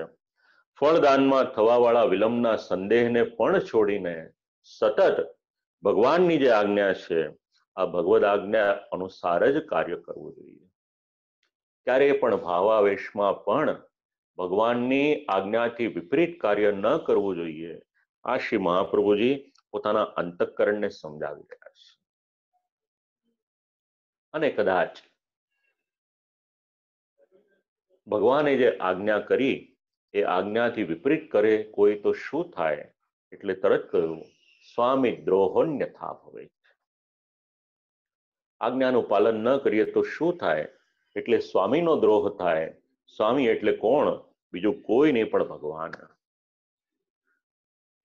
તમારા ને મારા સ્વામી અગર કોઈક છે તો એ ભગવાન છે. સતતમ નિરંતરમ આચાર્ય દ્વારા યા આજ્ઞા સૈવ કાર્યા ન તો કદાચિત જીવે સતત ભગવદ આજ્ઞા તો માનવાની, શ્રી આચાર્ય ચરણની આજ્ઞાનું પણ પાલન કરવાનું, શ્રી આચાર્ય ચરણની આજ્ઞા સિવાય બીજું કંઈ પણ નહીં કરવાનું. સ્વામી દ્રોહ જો આપણે વિચારવું હોય તો શ્રી ઠાકોરજી સંબંધી પણ વિચારવાનું અને શ્રી આચાર્ય ચરણની આજ્ઞા છે એ પણ વિચારવાની. અને ભગવદ આજ્ઞા જ્યારે હોય ત્યારે એમાં કોઈ પણ પ્રકારનો સંશય અથવા તો પ્રશ્ન ન કરવો જોઈએ, કારણ કે ભગવાનની વાણી એ તો વેદરૂપ છે. શક્ય હોય તો સિદ્ધાંત યાદ રાખજો. આ બધા અંતઃકરણ પ્રબોધના બહુ ઓછા આ ગ્રંથો પર વક્તવ્ય થાય છે, પણ સિદ્ધાંતોથી ભરપૂર આ શ્રી આચાર્ય ચરણની વાણી છે. જેમ વેદની આજ્ઞાનું મહાત્મ્ય છે, વેદની આજ્ઞા ન માને એ તો નરકમાં જાય, પણ આપણે સ્વર્ગ નરકની વાત ન કરીએ, પણ ભગવાનની આજ્ઞા છે એ તો તમારે ને મારે માનવાની છે. નિરંતર પ્રમાદ રહિત થઈ ભગવદ આજ્ઞા એનું અનુસંધાન લેવાનું. આગળ સિદ્ધાંત એને વધારે સારી રીતે પાછો કહી રહ્યા છે આચાર્ય ચરણ. સેવકસ્ય તુ ધર્મોયમ. સેવકનો ધર્મ શું? ભગવાનની આજ્ઞાનું પાલન એ સેવકનો ધર્મ છે. તો સેવક કોને કહેવાય? આપણે બોલીએ તો છીએ કે આપણે શ્રી ઠાકોરજીના દાસ છીએ, સેવક છીએ, પણ કોઈ આપણને પૂછે કે સેવક શબ્દનો અર્થ શું? જે વૈષ્ણવ લખતા હોય નોંધ કરવા જેવું લાગે તો આપ લોકોને ઉપયોગી એવી વ્યાખ્યા છે. સેવકસ્ય હરેહે સેવામ કુર્વતો માર્ગવર્તિનાહ. હરિની એટલે ભગવાનની સેવા કરવા વાળા પુષ્ટિ માર્ગના અનુયાયી એનું નામ સેવક. આટલી એવી વ્યાખ્યા છે. કારણ ઘણા વૈષ્ણવોના ઈમેલ આવ્યા, ઘણાની સાથે વાતચીત થઈ, એની પર તો આપણે આગળ ચર્ચા કરીશું. પણ ઘણા વૈષ્ણવો એવા છે કે જે આ બધું લખી રહ્યા છે, ઘણા વૈષ્ણવો એવા છે કે જે વારંવાર આ બધું શ્રવણ કરે છે. ખૂબ આનંદ થયો જેમણે જેમણે મને ઈમેલ મોકલ્યા, વાત કરી, કારણ કે શ્રોતાઓના પ્રતિભાવ જાણવા જરૂરી છે. જ્યારે સાક્ષાત વક્તા અને શ્રોતા એકબીજાની સામે હોય ત્યારે તો એમની આંખો દ્વારા, એમના હાવભાવ દ્વારા, એમની બોડી લેંગ્વેજ દ્વારા, એમની સાથે કોન્વર્સેશન થાય એના દ્વારા એમના હાવભાવ અથવા તો પ્રતિભાવ જાણી શકાય. તો જેમણે જેમણે ઈમેલ કર્યા મને, જેમણે જેમણે ફોન કર્યા, સંદેશ કર્યા, હજી પણ જેઓ મોકલશે તો મને આપ લોકોના હૃદયના શું ભાવ છે એ જાણવામાં સહાયક થશે. બીજું કઈ પ્રયોજન નથી આનું. સેવકસ્ય તુ ધર્મોયમ. તમારો ને મારો ધર્મ શું? ભગવાનની આજ્ઞાનું પાલન કરવું એ જ તમારો ને મારો ધર્મ. જે આજ્ઞાનું પાલન અર્જુનજીએ કર્યું, શ્રીમદ ભગવદ્ ગીતા શ્રવણ કરી અને શ્રવણ કર્યા બાદ 18મા અધ્યાયમાં અર્જુનજી એવું કહ્યું, કરીશ્યે વચનમ તવ, કે પ્રભુ જે પ્રમાણે આપની આજ્ઞા છે એનું પાલન કરીશ. બસ આ જ સેવકનો ધર્મ છે. જ્યારે ધર્મની વાત આવે ત્યારે તર્ક વિતર્ક કરશો નહીં. ભગવાનની આજ્ઞા હોય કે ધર્મના ગ્રંથોની આજ્ઞા હોય, પોતાનું સૌભાગ્ય સમજી જેટલી પણ એને આચરણમાં મૂકી શકાય એટલી અવશ્ય મૂકજો.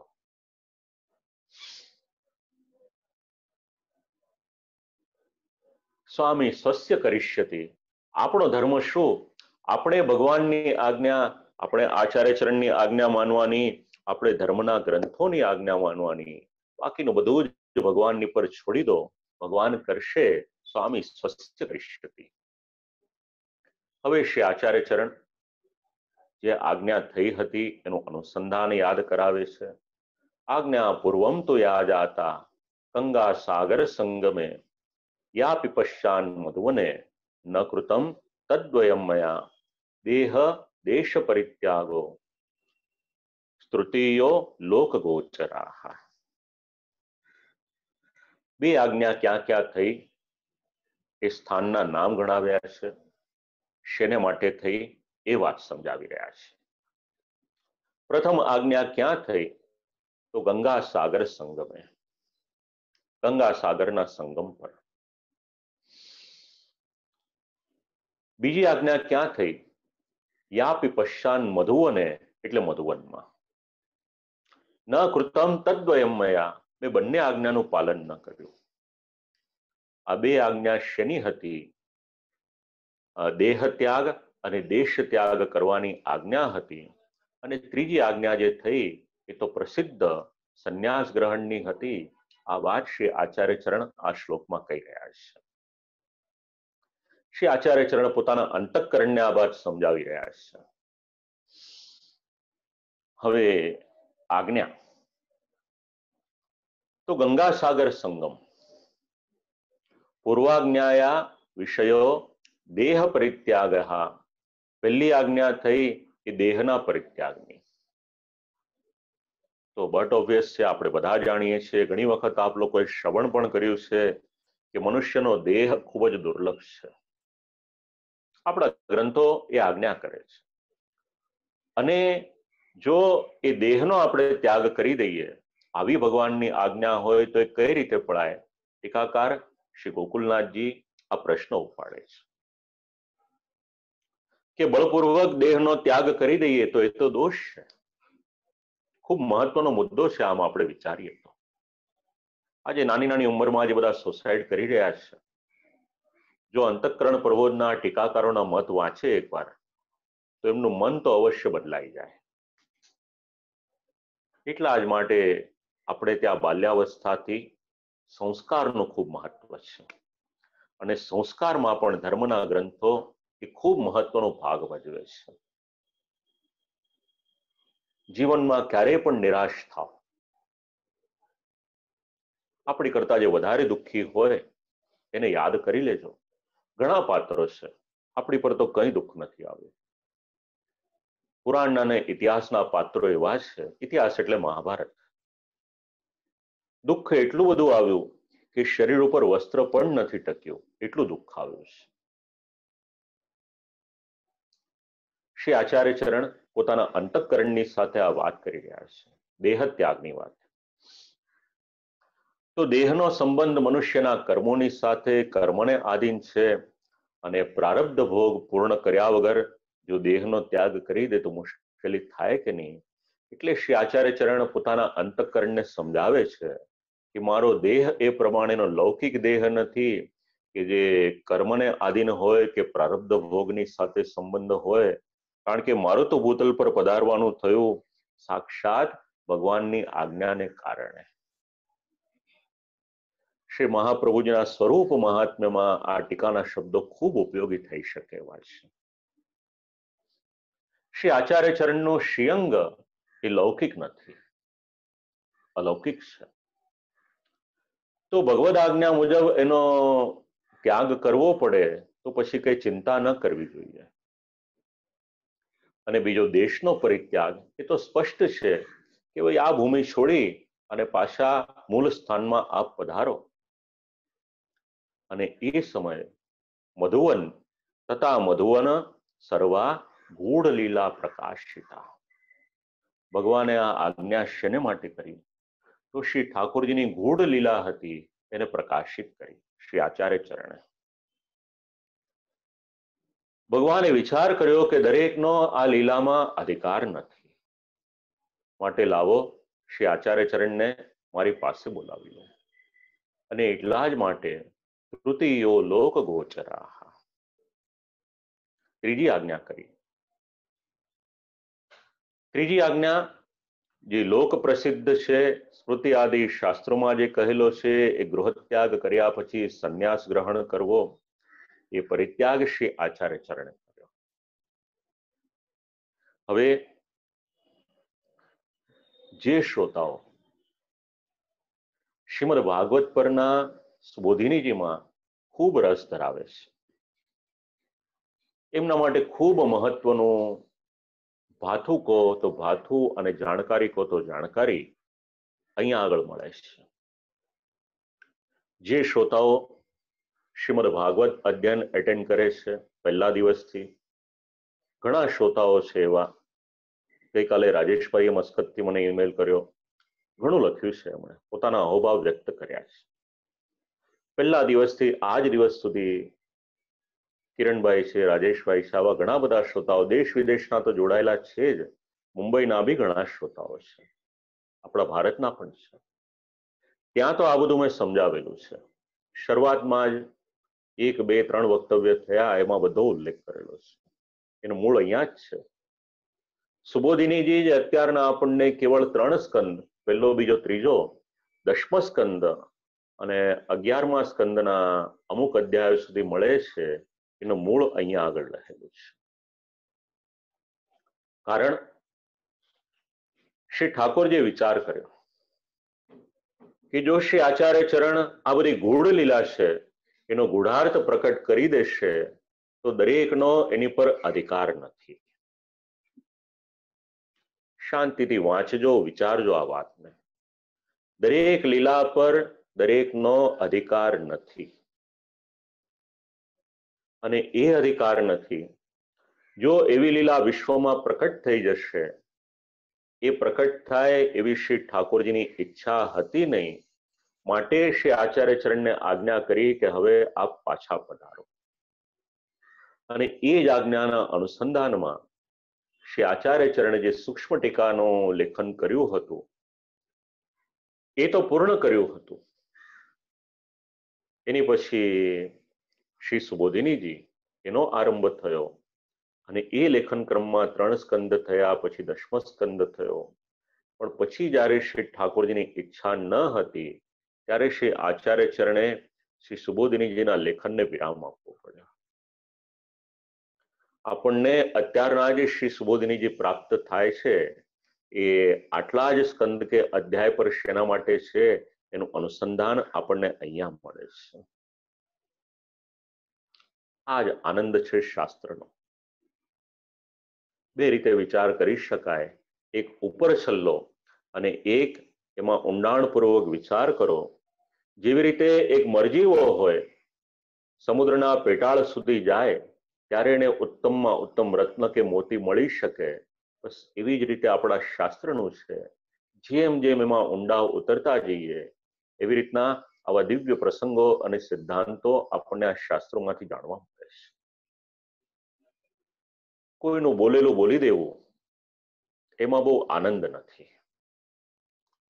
આપણા ગુરુજી હોય, આપણા પિતાજી હોય કે આપણા કોઈ આદર્શ પુરુષ હોય, એમના માટેનો આધાર લઈએ તો બરાબર છે, પણ 10 જગ્યાએથી 15 જગ્યાએથી થોડું થોડું ભેગું કરીને વક્તવ્ય આપીએ તો આ બધું જાણવા ન મળી શકે.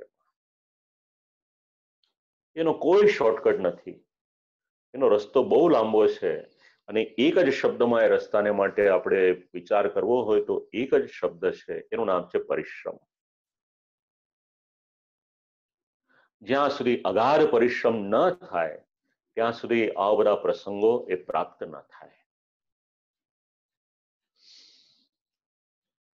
ભગવાનને શ્રીમદ ભાગવતનો ગૂઢ અર્થ આનાથી વધુ પ્રકાશિત થાય એ ઈચ્છિત ન હતું, અને એ કારણે સૂક્ષ્મ ટીકા લખી હતી એ પણ તિરોહિત થઈ ગઈ. જે સ્કંધોના ક્રમથી સુબોધિનીજીનો ક્રમ ચાલતો હતો એ પણ છૂટી ગયો. 10મ સ્કંદની વ્યાખ્યા પૂર્ણ થવાના સમયે વાર્તા પ્રસંગમાં જેમનો ઉલ્લેખ છે માધવ ભટ્ટ કાશ્મીરી, એમનો પણ તીરથી ઘાયલ થયા અને હરિશરણ થઈ ગયા. ષોડશ ગ્રંથમાં અનેક વાર્તા પ્રસંગો આપણે લઈ શકીએ એમ છીએ, પણ મૂળ તત્વમાં જ એટલો આનંદ છે. એ જ સિદ્ધાંતો પહેલા આપણે જાણી લઈએ, પછી તો બાકીનું જેટલું ઉમેરો કરવો હશે અને ઠાકોરજી ક્યારેક ભવિષ્યમાં સાનુકૂળતા આપશે તો વિચાર કરીશું એ બધો આપણે. આ બધું જ થયું, અને ત્યારે શ્રી આચાર્ય ચરણ પોતાના અંતઃકરણને સમજાવતા સમજાવતા તૃતીયો લોક ગોચરાહા આ વાત સમજાવી. એની આગળ 7મો શ્લોક, પશ્ચાતાપઃ કથમ તત્ર સેવકોહમ ન ચાન્યથા લૌકિક પ્રભુવત્કૃષ્ણો ન દ્રષ્ટવ્ય કદાચન. ખૂબ મહત્વના એક એક શબ્દો આ ગ્રંથમાં શ્રી આચાર્ય ચરણ આજ્ઞા કરે છે. ભગવાનનો સેવક એ ક્યારેય પણ કોઈ પણ પ્રકારનો પશ્ચાતાપ લૌકિક વિષયને માટે કરે નહીં. ભગવદ આજ્ઞાનું ઉલ્લંઘન થયું. શ્રી આચાર્ય ચરણના મનમાં અપરાધને કારણે વિચાર આવ્યો કે ફલદાનમાં મને વિલંબ તો નહીં થાય ને. પશ્ચાતાપ અલગ અલગ રીતનો હોય, તમે ને હું કરીએ એ લૌકિક હોય, પણ શ્રી આચાર્ય ચરણ કરે કે શ્રી વેદવ્યાસજી કરે એ અલૌકિક હોય.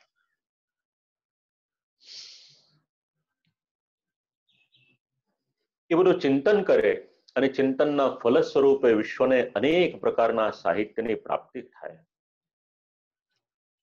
ભગવદ આજ્ઞા માથે કેમ ન ચડાવી લીધી? આ પશ્ચાતાપ કરતા હતા અને ભગવદ અપરાધની નિવૃત્તિને માટે આ શ્લોક વિચારી રહ્યા છે, પોતાના અંતઃકરણને કહી રહ્યા છે. ભગવાનની બે આજ્ઞાનું ઉલ્લંઘન થયું. અહમ સેવકાહ સેવા કરણ યોગ્ય. વિચાર કર્યો પોતાના અંતઃકરણની સાથે, ચર્ચા વાત કરતા કરતા, સંબોધન કરતા કરતા કે હું તો ભગવાનનો સેવક છું અને સેવકનો એક અધિકાર છે એ નિશ્ચિત છે, એનાથી ઉપરવટ એ સેવકથી જવાય નહીં. કોઈની પણ સાથેનો સંબંધ હોય એ સંબંધમાં એક મર્યાદા જરૂરી છે. જો સંબંધમાં મર્યાદા તૂટશે તો પછી આગળ જતા મુશ્કેલી થશે. હવે શ્રી આચાર્ય ચરણ ત્રીજી આજ્ઞાના પાલન કરવામાં વિલંબ નથી કર્યો, માટે પશ્ચાતાપ ન કરવો જોઈએ એમ વિચાર કરતા એવું વિચારે છે, સેવકો હમ ન ચાન્યથા, ભગવાનનો સેવક છું. અને જો સેવક માનતા ન હોત તો ભગવાને બે આજ્ઞા કરી એ છતાં પણ ત્રીજી આજ્ઞા મને કરત નહીં.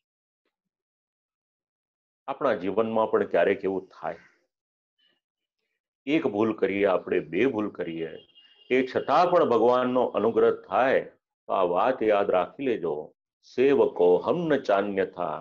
જો ભગવાન વારંવાર અનુગ્રહ કરીને તમને ને મને બચાવે તો એ કેવળ અને કેવળ પ્રભુનો અનુગ્રહ જ છે, બીજું કોઈ કારણ.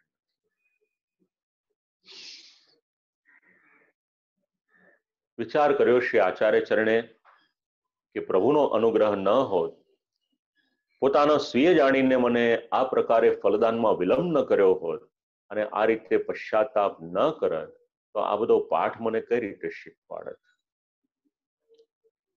અને એક વખત નિવેદન કરી દીધું તો ભગવાનના સેવક થયા, પછી આગળની કોઈ પણ વાતની ચિંતા કરશો નહીં, પશ્ચાતાપ કરશો નહીં. અને ખૂબ મહત્વનું વાક્ય, લૌકિક પ્રભુવત્કૃષ્ણો ન દ્રષ્ટવ્ય કદાચન. આધુનિક જીવને ભગવાનને માટે ઘણા સંશય છે. કોઈને ભગવાનના 16,008 લગ્નમાં સંશય થાય છે, કોઈને ભગવાનની રાસલીલામાં સંશય થાય છે, કોઈને ભગવાનની ચિરહરણ લીલામાં સંશય થાય છે. તો આવા જ્યારે સંશય થતા હોય ત્યારે મનુષ્ય એમ સમજે કે આ કૃષ્ણ પણ કોઈક માણસ જ હતા. હવે આવી જ્યારે બુદ્ધિ થાય ત્યારે આવા શ્લોક ખૂબ ઉપયોગી થશે. ક્યારે પણ ભગવાન શ્રી કૃષ્ણને કોઈ પણ પ્રકારે લૌકિક દ્રષ્ટિથી વિચાર કરશો નહીં. શ્રી કૃષ્ણ પણ ભગવાન નહીં અને કેવળ એક માણસ હતા એવું વિચારશો નહીં. તમારી ને મારી વાત તો શું કરવી, ભગવાનની માયા એવી છે કે બ્રહ્માજી પણ એમાં મોહ પામ્યા અને ભગવાનની સતત સાથે રહેનારા યાદવો પણ એમાં મોહ પામી ગયા. તમારી ને મારી કિંમત શું છે? ભલભલા એમાં મોહ પામી જાય તો ક્યારેય પણ લૌકિક સ્વામીની જેમ ભગવાનને આવી રીતે વિચારશો નહીં. શ્રી ગોસાઈજી પ્રભુચરણ ખૂબ સુંદર એક પત્રમાં આજ્ઞા કરે છે. ભગવાનનો સ્વભાવ કેવો છે? જીવના કરોડો દોષો હોય, કરોડો અપરાધ હોય, તો કેવળ હાસ્ય વિનોદમાં જ ભગવાન એને ક્ષમા કરી દેશે. તો આટલું ઔદાર્ય ભગવાનની પાસે હોય તો ભગવાનની કોઈક લીલા આપણને સમજણ ન પડે તો કૃપા કરી અને કોઈ જ્ઞાતાની પાસે જજો, કોઈ વિદ્વાનની પાસે જજો, શ્રી વલ્લભ કુલના આચાર્ય બાલકની પાસે વિનંતી કરજો. એમને પ્રશ્ન ન પૂછશો. હા, પ્રશ્ન પૂછવાની પણ પદ્ધતિ છે. મનમાં આવે ત્યારે ફોન કરી દીધો એવી રીતના ન કરશો. વિવેક રાખવાનો અને ખૂબ વિનમ્રતાથી શાસ્ત્ર જે સમજાવે છે એ પ્રમાણે જિજ્ઞાસા ભાવથી પ્રશ્ન પૂછજો કે આ વાત સમજાતી નથી તો કૃપા કરીને સમજાવો. હજી આપણું સૌભાગ્ય છે કે આપણા અમુક પ્રશ્નો જે આપણા મનમાં આપણા લેવલ પર થતા હોય તેનું નિરાકરણ કરનારા હજી પણ શ્રી વલ્લભ કુલના આચાર્ય બાલકો બિરાજમાન છે. વિદ્વાનોમાં તો જે જૂની પેઢી હતી એ લગભગ ઠાકોરજીના ધામમાં ગઈ અને પુષ્ટિ માર્ગીય વિદ્વાનને માટે વિચારવું હોય તો આપણી 5 આંગળીમાં 15 પેઢા હોય તો 15 પણ વિદ્વાન આપણને આજે મળે કે કેમ એ બહુ મોટો પ્રશ્ન છે. ભૂલે ચૂકે પણ ભગવાનના કોઈ પણ ચરિત્રમાં, ભગવાનની કોઈ પણ લીલામાં શંકા કરવાની ભૂલ કરશો નહીં. અપરાધ ને એ બધું તો બાજુ પર રાખીએ આપણે, પણ પોતાની સમજણને માટે પણ એક વાત યાદ રાખજો, ભગવાન ક્યારેક કોઈક લૌકિક લાગે એવું આચરણ કરે તો એ પણ જે આસુરી સૃષ્ટિ છે એને મોહ પમાડવાને માટે કરે છે, બીજું કોઈ પ્રયોજન. ભગવાન અલૌકિક, એક તરફ લૌકિક સ્વામી હોય અને એક તરફ અલૌકિક સ્વામી હોય તો લૌકિક સ્વામીનો જે સંબંધ છે એ ક્ષણભંગુર છે, પણ અલૌકિક એવા ભગવાનની સાથેનો સંબંધ એ ક્ષણભંગુર નથી, પણ જ્યારથી આપણે ભગવાનમાંથી છૂટા પડ્યા, વિચરણ થયું, ત્યારથી લઈને પાછા પામીશું ત્યાં સુધીનો સંબંધ છે. તો ભગવાનને ક્યારેય પણ લૌકિક સ્વામીની જેમ જોવાની, વિચારવાની ભૂલ કરશો નહીં. ખૂબ મહત્વનો સિદ્ધાંત છે. એની પછી સર્વમ સમર્પિતમ ભક્ત્યા કૃતાર્થોસી સુખી ભવ. સુખી થવાની ગુરુ ચાવી અહીંયા આગળ સમજાવી દીધી. આપણું શાસ્ત્ર ખૂબ ચિંતન કરે છે સુખ અને દુઃખને માટે. આપણે જેને દુઃખ માનીએ છીએ એ દુઃખ છે કે કેમ, અથવા તો આપણે જેને સુખ માનીએ છીએ એ સુખ છે કે નહીં, નીતિશાસ્ત્ર પણ એનો વિચાર કરે છે. તો જીવનમાં સુખી થવાનો માર્ગ શું, શ્રી આચાર્ય ચરણ અડધા શ્લોકમાં સમજાવી દે છે. સર્વમ સમર્પિતમ ભક્ત્યા, કે પ્રભુ શ્રી આચાર્ય ચરણ પોતાના ચિત્તને કહે છે કે હે ચિત્ત, કે તારું સર્વ કંઈક પ્રભુને ભક્તિથી સમર્પિત કરી દીધું છે, માટે તું કૃતાર્થ છે, તું સુખી થા. શંકા થઈ મનમાં શ્રી આચાર્ય ચરણને કે ભગવાનની આજ્ઞા ન માની, અપરાધ કર્યો, તો પહેલા જેવી કૃપા મારી પાસે મારી પર રાખશે કે નહીં રાખે. બસ એનો જ ઉત્તર આપી રહ્યા છે, સમાધાન કરી રહ્યા છે કે જ્યારે આપણે સર્વસ્વ સમર્પણ કરી દીધું તો શ્રી ઠાકોરજીની કૃપા તો આપણી પર છે જ. જીવે તો બહુ ઓછું કરવાનું છે, જે કંઈક કરવાનું છે એ તો શ્રી ઠાકોરજી જ કરે છે. તો સમાધાન કર્યું કે પહેલા પણ તારી પર કૃપા હતી, ભગવાનને બધું જ સમર્પિત કરી દીધું, અને એ પણ ભક્તિ સહિત, અને એમાં પણ આગળ ભક્તિ માર્ગ અનુસાર સમર્પિત કર્યું છે, મર્યાદા માર્ગની કોઈ વિધિ પ્રમાણે સમર્પિત નથી કર્યું. તો ફલરૂપ ભક્તિ માર્ગમાં અંગીકાર થયો છે, એના કારણે કૃતાર્થતા તો છે જ, ચિંતા કરીશ નહીં.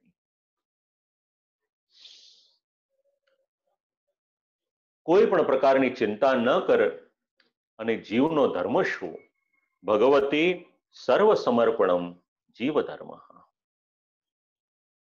તમારો ને મારો ધર્મ શું, જે કંઈક પણ છે જે આપણે સિદ્ધાંત રહસ્યમાં વિચાર કર્યો હતો બધું જ આપણે પ્રભુને સમર્પિત કરી દીધું. બસ ટીકાકાર અહીંયા આગળ એના અનુસંધાનમાં આપણે વિચાર કરી શકાય ભગવતી સર્વ સમર્પણ. પછી એવું નહીં કે આ મારું અને આ મારા ભગવાનનું, ઘરમાં જે સંપત્તિ છે એના પણ બે ભાગ નથી કે આ મારી અને આ મારા ઠાકોરજીની. જે કંઈક છે વૈષ્ણવના ઘરમાં જે છે એ બધું જ ભગવાનનું છે. જીવ ધર્મ સર્વ સમર્પણ. એની પછી પાછું દ્રષ્ટાંત આપ્યું ઉત્તરાર્ધમાં. પ્રૌઢાપી દુહિતા યદ્વત સ્નેહાન પ્રેષ્યતે વરે તથા દેહેન કર્તવ્યમ વરસ્તુષ્યતિ નાન્યથા. આગળ એક દ્રષ્ટાંત આપ્યું ચાંડાલીનું, અહીંયા એક પ્રૌઢાનું. એટલે ઘરની એક પિતા છે, ઘરની કન્યાના લગ્ન કરે છે. હવે લગ્ન કર્યા પછી એ કન્યાને મા બાપની પર એટલો બધો પ્રેમ હોય કે આ દીકરીને અમે અમારે ત્યાં જ રાખીએ, એને સાસરે મોકલીએ નહીં. જો આવી રીતના કરે તો પછી એ દીકરીનો જે વર હોય એ ક્યારેય પણ પ્રસન્ન ન થાય. તમારા અને મારા જીવનની સાથે શ્રી આચાર્યચરણના શબ્દો કેટલા જોડાયેલા છે એનો વિચાર કર્યો. આમ તો દ્રષ્ટાંત અલૌકિકની સાથે જોડાયેલું છે, પણ લૌકિકમાં પણ સાંપ્રત સમયમાં આનું ખૂબ મહત્વ છે. શ્રી આચાર્યચરણ વિચાર કરે કે પ્રભુ દ્વારા અંગીકાર કરવાનો તો ક્યારે પણ તૂટે નહીં, અને ફલમાર્ગીય સુખ પણ પ્રભુ છે એ આપશે કે નહીં, આ બધો વિચાર કરે છે. અને દ્રષ્ટાંતનું અનુસંધાન લીધું. વિવાહ યોગ્ય કન્યા એની સાથે. દ્રષ્ટાંત શેને માટે છે? તો જેવી રીતે એ કન્યાને એના મા બાપ વળાવે નહીં તો એનો પતિ પ્રસન્ન ન થાય, બસ એવી જ રીતે તથા દેહેન કર્તવ્યમ. દ્રષ્ટાંત યાદ રહે કે ન રહે, આપણે સિદ્ધાંત યાદ રાખો.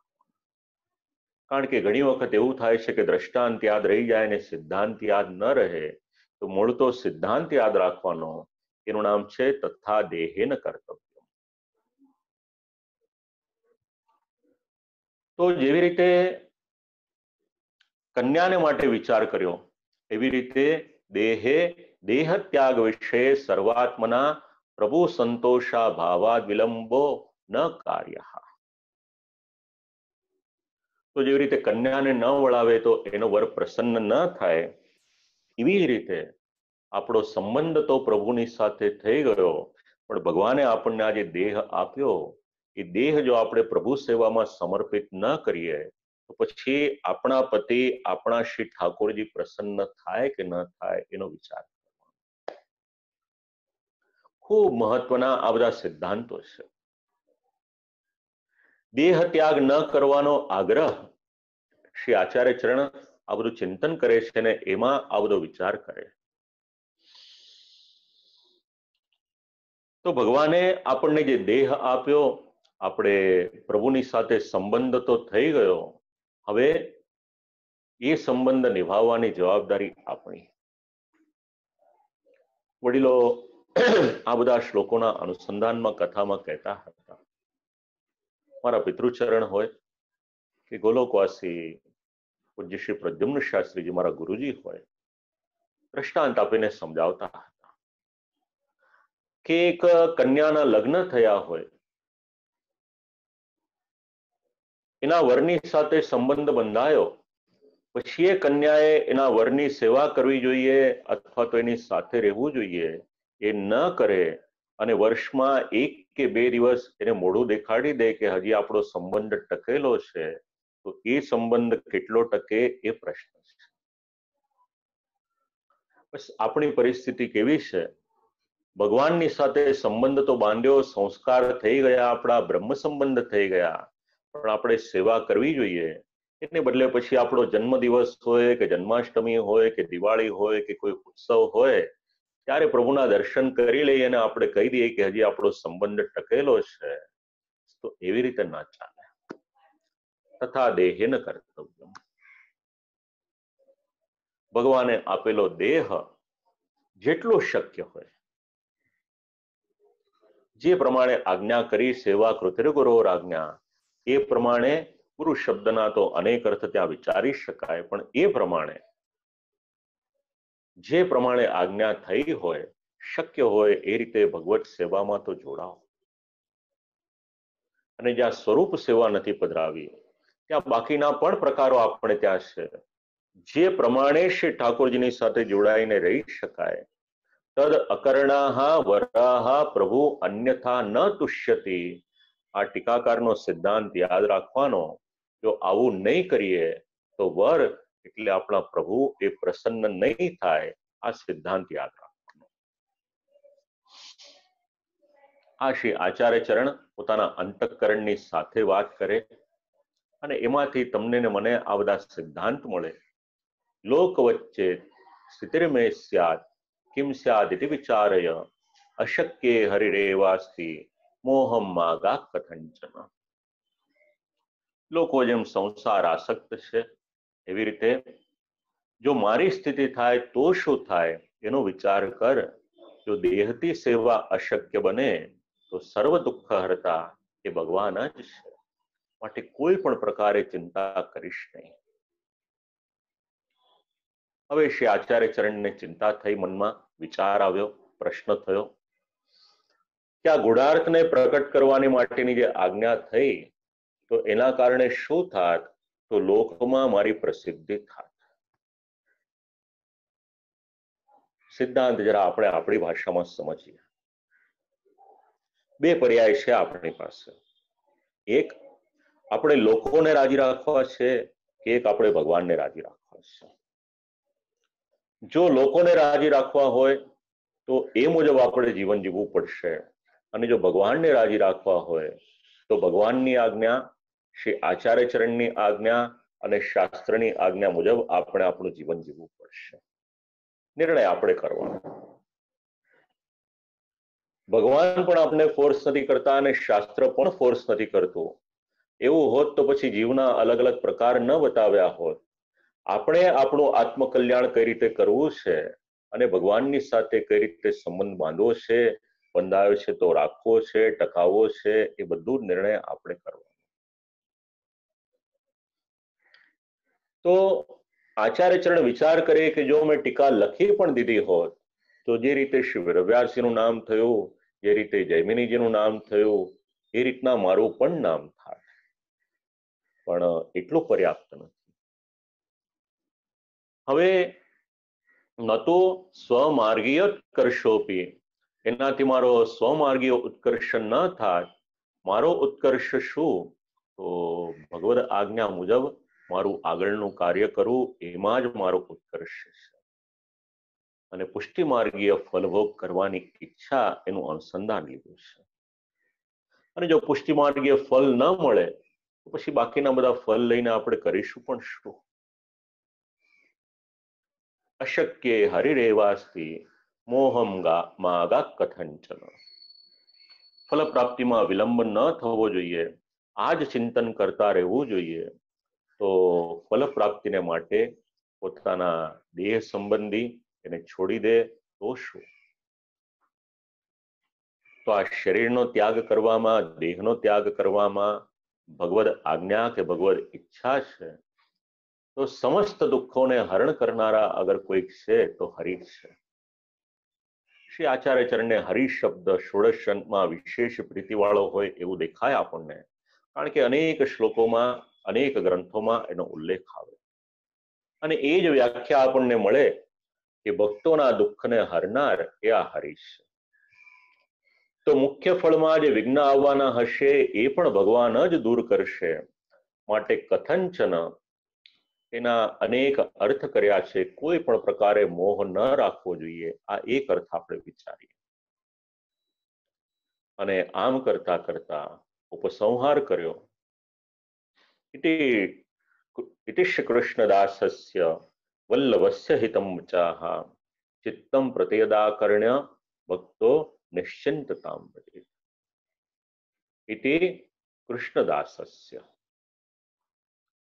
હવે ગ્રંથનો વિરામ આવે ત્યારે ઇતિ શબ્દ એ સમાપ્તિનો સૂચક છે. કૃષ્ણદાસસ્ય. तो श्री कृष्णदासस्य तो श्री कृष्ण पदेन भक्त सहित લીલા રસાવિષ્ટમ જ્ઞાપિતમ.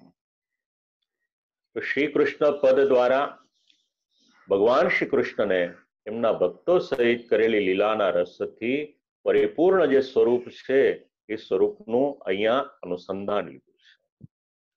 અને આપણે આવા શ્રી કૃષ્ણના દાસ છીએ. શુદ્ધ પુષ્ટિમાર્ગીય ફલરૂપદાસ્યમ પ્રાપ્તસ્ય. કયું ફલ પ્રાપ્ત? તો શુદ્ધ પુષ્ટિ માર્ગના ફલરૂપ દાસ્યને પ્રાપ્ત કરવાને કારણે ભગવાનને અત્યંત પ્રિય વલ્લભ શબ્દનો એક અર્થ છે પ્રિય. ભગવાનને પ્રિય પોતાના અંતઃકરણ પ્રત્યે શ્રી આચાર્ય ચરણ આ શબ્દ કહી રહ્યા છે. ચિત્તમ પ્રતિયદાકરણ્ય, હિતકારી વચન એને શ્રવણ કરી અને ખૂબ મહત્વનો શબ્દ લખ્યો છે, ભક્તો નિશ્ચિંતતામ વ્રજેત. આ શબ્દ ઉપર ચિંતનકારોએ પોતાનો મત આપ્યો કે શ્રી આચાર્ય ચરણ કેવળ પોતાના અંતઃકરણને જ નહીં પણ પોતાની સાથે જે પુષ્ટિ સૃષ્ટિ છે, જે ભક્તો છે, ભક્તો ભગવતી સ્નિગ્ધો ભવતી, આવા જે ભક્ત છે એમને પણ શ્રી આચાર્ય ચરણે ઉપદેશ આપ્યો છે. સમજવાનું શું છે? તો આટલું વિશ્લેષણ, એનું કન્ક્લુઝન આપણે નટશેલમાં સમજવું હોય તો વિચાર કરી લઈએ. ભગવાનની ન કોઈ સમાનતા કરી શકે છે કે ન તો કોઈ ભગવાનથી અધિક છે, અને અન્ય કોઈ એવું કરવાને માટે સામર્થ્યવાન પણ નથી. આ પહેલી વાત છે. બીજી વાત, પુષ્ટિમાર્ગ પ્રવર્તક, વ્રજભક્ત સ્વરૂપત, દોષરહિત. ભગવાને ભલે એમ કહ્યું હોય કે હું મારા ભક્તોના વશમાં છું, પણ ભક્ત તો ભગવાનને આધીન છે જ. આ વાત, આ સિદ્ધાંત આપણે યાદ રાખવાનો. કારણ કે આ સિદ્ધાંત રાખીશું તો ભગવાનમાં આપણી શ્રદ્ધા તો છે જ, પણ સાથે સાથે આપણો સેવક ધર્મ છે એને સારી રીતે નિભાવી શકીશું. તો જ આપણે ભગવદ આજ્ઞા માનીશું. આ વાત એ પણ વિચારવા જેવી છે. ત્રીજી વાત, કદાચ આપણામાં કોઈ દોષ હોય તો ભગવાનને જ્યારે સમર્પણ કરી દીધું છે પછી આપણે કોઈ પણ પ્રકારની ચિંતા કરવાની જરૂર નથી. ઉત્કર્ષ તમારો ને મારો જે છે એ કેવળ અને કેવળ ભગવાનને કારણે છે. ચોથી વાત, ભગવાન સત્ય સંકલ્પ વાળા છે. એમના માટે જે પણ આપણે વિચાર કર્યો એ પણ યાદ રાખવું. પાંચમો સિદ્ધાંત, આપણે ભગવાનના સેવક છીએ અને આપણું હિત આપણા ઠાકોરજી કરશે, આ વાત યાદ રાખવી. છઠ્ઠી વાત, ભગવાનને ક્યારેય પણ લૌકિક સ્વરૂપે જોશો નહીં. સાતમી વાત, પરોઢાનું ઉદાહરણ આપીને એ સિદ્ધાંત આપણે યાદ રાખવાનો કે ભગવાને આપેલો દેહ છે, શક્ય હોય એના દ્વારા ભગવત સેવા એ અવશ્ય કરજો. આવા બધા સિદ્ધાંતો આ અંતઃકરણ પ્રબોધ નામનો ગ્રંથ આપણને સમજાવી રહ્યો છે. શ્રી ઠાકોરજીની અનહદ કૃપા કે શ્રી આચાર્ય ચરણની આ દિવ્ય વાણીનું આપણે સૌ અવગાહન કરી રહ્યા છે. અને આ જ ગ્રંથના અનુસંધાનમાં આવતીકાલે વિશેષ વક્તવ્ય થશે. ખૂબ આનંદ આવશે આપ લોકોને એવી મારી શ્રદ્ધા છે, કારણ કે ખૂબ વિદ્વાન આચાર્ય છે. તો શ્રી આચાર્ય ચરણની કૃપાથી આવતીકાલે આપણને અંતઃકરણ પ્રબોધ ઉપર વિશેષ વક્તવ્ય પૂજ્યપાદ ગોસ્વામી 108 શ્રી શ્યામ મનોહરજી મહારાજ શ્રી કાશીમાં બિરાજમાન છે. આપ શ્રીના વચનામૃતનો વિશેષ લાભ મળશે. તો પુનઃ એક વખત શ્રી ઠાકોરજીના યુગલ શ્રી ચરણોમાં દંડવત પ્રણામ, શ્રી વલ્લભકુલના શ્રી ચરણોમાં દંડવત પ્રણામ. આ 2 દિવસના સત્રના આપણા અધ્યક્ષ પૂજ્યપાદ ગોસ્વામી 108 શ્રી શ્યામ મનોહરજી મહારાજ શ્રીના શ્રી ચરણોમાં દંડવત પ્રણામ. એવં જે માધ્યમથી આપ સર્વ શ્રોતાઓ આ બધું જ શ્રવણ કરી રહ્યા છો, આપ સર્વને પણ ભગવત સ્મરણ કરું છું. જે શ્રોતાઓ શ્રીમદ ભાગવતજીની સાથે જોડાયેલા છે, રાત્રે 8:30 પાછા મળીએ છીએ આપણે, અને ષોડશ રન જે એટેન્ડ કરી રહ્યા છે, આવતીકાલે પુનઃ બરાબર 5 વાગે આપણે જે મહારાજશ્રીના વચનામૃત શ્રવણ કરીશું. આટલું કહી અને મારી વાણીને અહીંયા આગળ વિરામ આપું છું. અસ્તુ.